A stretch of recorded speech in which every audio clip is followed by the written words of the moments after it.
Hey, Topping Alliance Math Industry, and we are going to take a look at Euler's number. So, we're going to learn about a new constant. Just like pi, there is going to be a new number that we're going to take a look at. So, here is the chart right over here. What the idea of this chart is pattern. So last video, we've been doing the definitions of like how many times something has compound, but we've also been learning about this formula on the bottom. What this chart shows is if you were to compound as many times as shown per year, what would happen? So annually, since it's just one time, it's just one. You would have earned $2 if you invested $1 into the bank. If you did semi-annually, meaning that it compounds twice a year and invest $1, you do the math for compound interest and you get $2.07.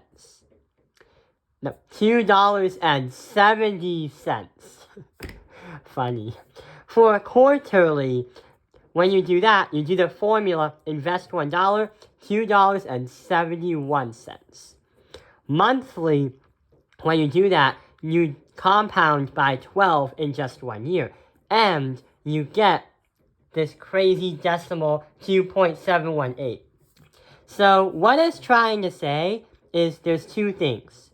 One, the more you compound by itself in a same amount of time, when you compound annually versus you compound 52 times a year, the more you compound, the more decimals you're going to get, and a little bit more money that you would expect.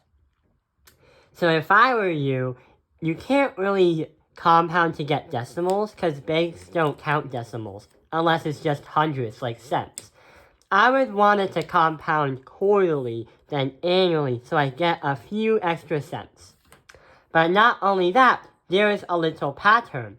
Every time you go down the list, say 1, 2, 4, 12, 52, you're basically adding another decimal to the sequence.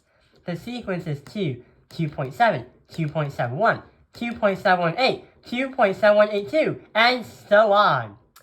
So, if we compound more, the number of decimals, the number of digits is going to increase. If we take a look at the next one, where we say after hourly, we also show up every minute. And yeah, this is really, really messy because the bottom, I'll show later. So every minute, when you do the math, this is how much you would be able to get when you invest $1. For every second, it's going to get even more. And if you do that every second for a year, you get $2, 7.828182 as like a cash value.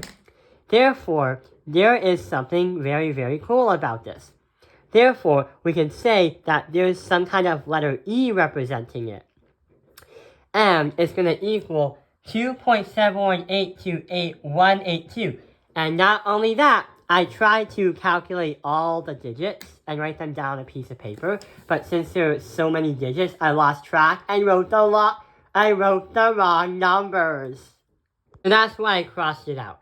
So, the E right here is called Euler's number. And it was made by a mathematician named Jacob Bernoulli, even though it was named for Leonhard Euler. Those are two mathematicians, but Jacob Bernoulli actually founded it.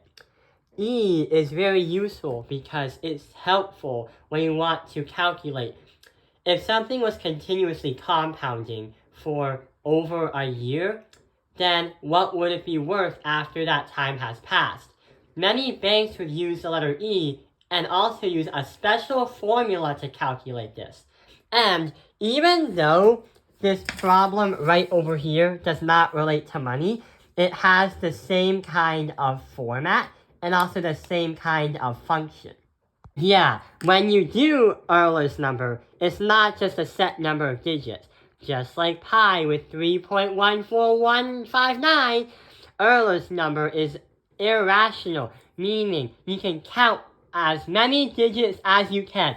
It goes on forever! So I hope this video has helped you understand and get a quick understanding of Euler's number.